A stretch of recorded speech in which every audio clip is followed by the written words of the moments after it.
A gente vai falar um pouquinho hoje, terminar, né, aquela parte de órgãos vestigiais e falar da falta de função deles, né, e iniciar as atividades desse modo, né? Os exercícios vocês podem copiar, né, a atividade ou botar número 1 e apenas a resposta. Não esqueçam de me mandar foto para eu ter controle se vocês estão fazendo ou entendendo ou não.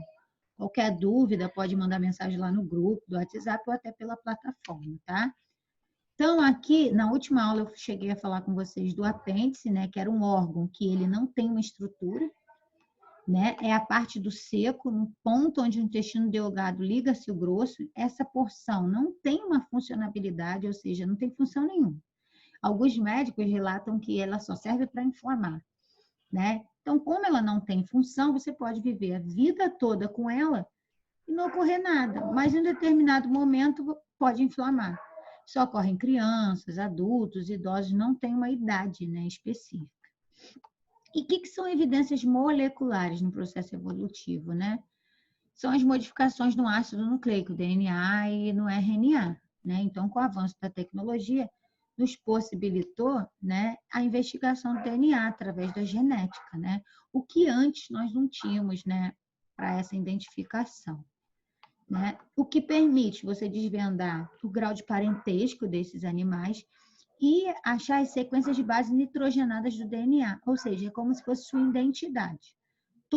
Todo ser humano, né, todo ser, né, toda planta, todo ser vivo, melhor assim, ele tem essas sequências de base nitrogenada, que é o DNA, ou do RNA também, né, específicas, né? Nós temos um número de cromossomos específicos.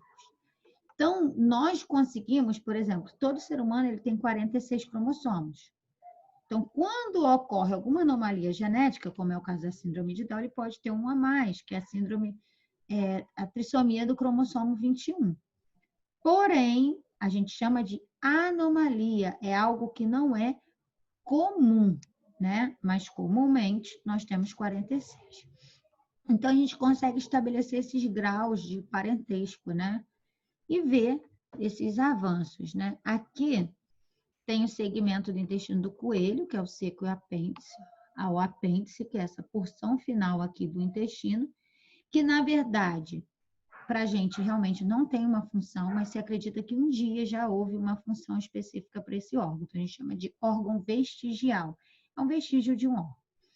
O estudo da embriologia comparada de diversos vertebrados mostra a semelhança do desenvolvimento inicial. À medida que o embrião se desenvolve, surgem características individualizadas e as semelhanças diminuem, né? Quanto mais diferentes são os organismos, menor é a semelhança do desenvolvimento embrionário, né? Então, quanto mais diferentes são um coelho, um cachorro, um ser humano, nós vamos ter desenvolvimento embrionário que diferenciado, tá? Então, isso vai modificar, né? Agora, já que sabemos diferenciar irradiação de convergência adaptativa, relacionando a compreensão, vamos exercitar. Só para lembrar, convergência é algo que é diferente e que chega em um determinado momento e tem algo em comum. Por exemplo, a asa de um inseto, a asa de uma ave. Funções iguais, né? Mas ancestral diferente. Então, ancestral diferente que se encontra com uma determinada função igual, que seria voar, né? Irradiação seria o contrário, né? Normalmente a gente associa a quando há um ancestral e comum e muitas vezes pode ter ou não uma função diferente, como foi o caso da asa do morcego, né, que a gente deu, e os braços dos humanos.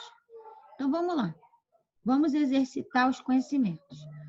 Universidade Estadual, acho que é do Paraná, né? PA, não sei. O sequenciamento do genoma de camundongos revelou cerca de 330 mil genes, 99% dos quais produzem equivalentes direitos em seres humanos. Revista National Geographic, 2004. As semelhanças entre os genes humanos e dos camundongos revelam. Então, o que ele quer saber? O que ele quer dizer quando eu digo que o gene humano e o gene do camundongo têm semelhanças? Provavelmente que eles tinham uma ancestralidade. O que é uma ancestralidade? Derivavam de um ancestral em comum.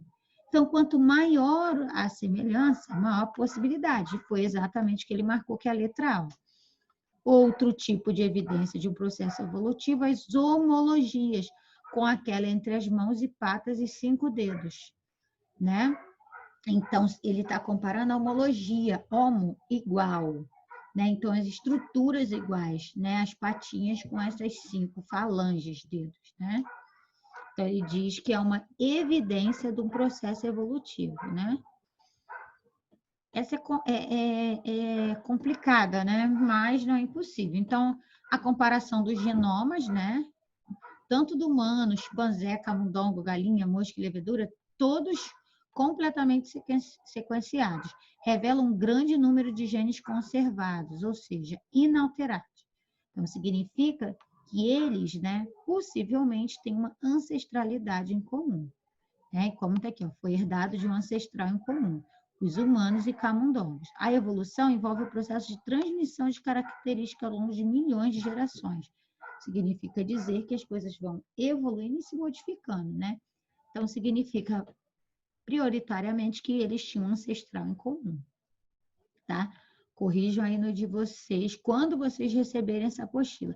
Caso não tenham ainda, né? Que eu acho que a liberação dessa segunda apostila vai demorar um pouquinho. O que vocês vão fazer? Copiar no caderno, né? As atividades. Eu prefiro que copie. Por quê? Porque se você botar só alternativa, depois não tem como estudar. Assim, a forma do corpo e os membros em forma de barbatanas, barbatana lembra nadadeira, né? São caracteres puramente semelhantes quando se compara a baleia com os peixes. Então, ele está comparando as nadadeiras, né, as barbatanas da baleia, com os peixes. Porque constitui nas duas classes uma adaptação especial em virtude do modelo de vida, né? Então, por exemplo, ambos nadam, né? Então, eles precisam ter essas barbatanas. Porém, nós sabemos muito bem que a baleia é um mamífero e o peixe lá é do grupo dos peixes, né? Aí ele diz, ó, Charles Darwin em Origem das Espécies. Darwin que falou lá da seleção natural e o mais apto sobrevive. No trecho acima, ao comparar as características citadas, Darwin está se referindo a uma situação hoje conhecida por. Então, ele está falando da baleia e do peixe. Eles têm uma convergência, letra A, adaptativa, porque ancestrais diferentes convergem, chegam junto. Convergir, divergir.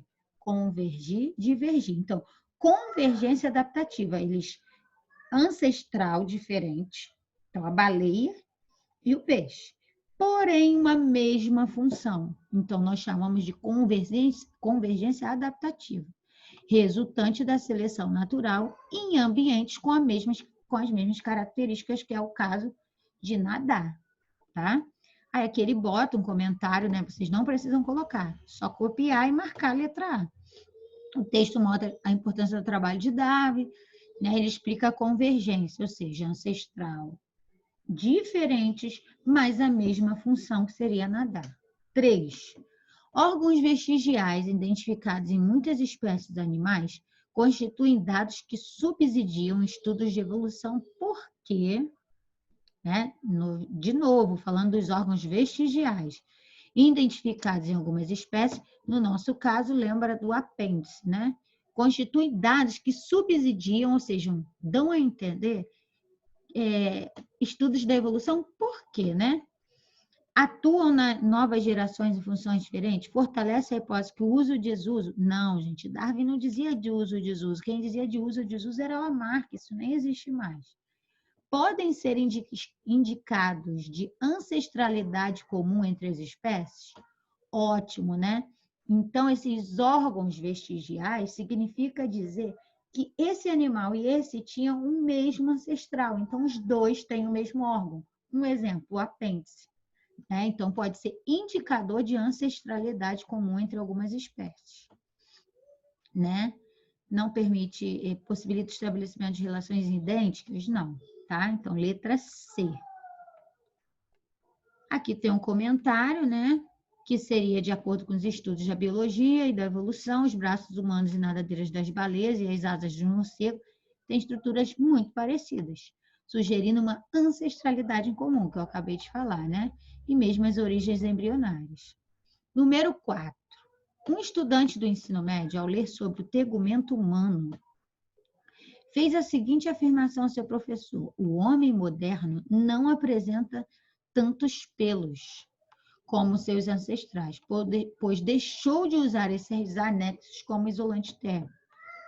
Isso só foi possível porque o homem adquiriu uma inteligência que permitiu a confecção de roupa, protegendo do frio. Diante dessa afirmação, o que você explicaria? Gente, não existe deixar de usar. Eu uso casaco, eu vou ter menos pelos porque eu estou usando casaco, não vou precisar que meu pelo aqueça meu corpo. Não, os pelos, eles provavelmente foram diminuindo de acordo com uma questão adaptativa, e não por usar casaco e não precisar usar o pelo para aquecer. Né? Então, isso não ocorreu. A informação está de acordo com a teoria evolutiva de Lamarck, que a gente não acredita mais, que é a lei do uso ou desuso. Uso muito, desenvolve. Não uso, atrofia. E não é isso. A gente acredita hoje na teoria de Darwin, que é o mais apto sobrevive, as questões melhores de adaptação que vão se manter. Então, pode botar essa parte aqui. Isso não ocorreu. Informação está de acordo com a teoria de Lamarck, que pressupõe que as estruturas de corpo que não são solicitadas, usadas, né, desaparecem. E essas características são transmitidas aos descendentes. Então, essa teoria a gente não acredita mais, mas pode botar, que é a teoria de Lamarck. 5. A evolução biológica pode ser definida simplesmente como descendência com modificação. Então, eu herdei algo, mas houve uma pequena modificação. A hipótese básica da teoria evolucionista é que os organismos vivos de hoje são formas modificadas de seus ancestrais. Tenham sido selecionados por caso ou por valor adaptativo, ou seja, o mais apto a sobreviver. Assim, a anatomia, estrutura do corpo, e fisiologia, órgãos, comparados podem fornecer evidências da evolução da vida na Terra. Discuta as principais ideias desse assunto. Né? Aqui, ele usa a questão da comparação das estruturas homólogas. O que são elas? São órgãos, né? Por exemplo, a pata do cavalo e o braço humano e a asa do morcego. São homólogos, eles têm o mesmo ancestral, mas funções diferentes ou não. Né? Então, a gente pode botar, os cientistas analisaram as estruturas homólogas nos seres vivos e descobriram que, apesar de desempenhar funções diferentes, apresentam estruturas semelhantes de mesma posição relativa, indicando mesmo pertencer ao mesmo ancestral, tá? Então, eles pertencem ao mesmo ancestral. Então, é muito importante que vocês coloquem, são estruturas homólogas, podem ter funções diferentes, mas possuem o mesmo ancestral, tá? Então, se possui o mesmo ancestral, significa que tem herança evolutiva lá atrás. Aqui ele usa o exemplo, não precisa vocês colocarem, né? Processo de divergência adaptativa, né? Os ossos da asa dos pássaros, a pata dianteira do cavalo, a nadadeira da baleia, são semelhantes, com a mesma origem de ancestral, embrionário, né? Mas sofreram ali, num determinado momento, uma divergência. Ó, convergência é a mesma coisa. Divergência, cada uma foi para um caminho diferente, tá? Então, é nesse ponto aí. Na próxima aula, nós vamos ver um pouquinho, sobre a biodiversidade, ó, e a natureza faz a seleção. Aí nós vamos entrar um pouquinho mais nas ideias de Darwin e de Lamarck, tá? Por hoje é só, né? Eu quero que vocês copiem aí e corrijam. Beijo!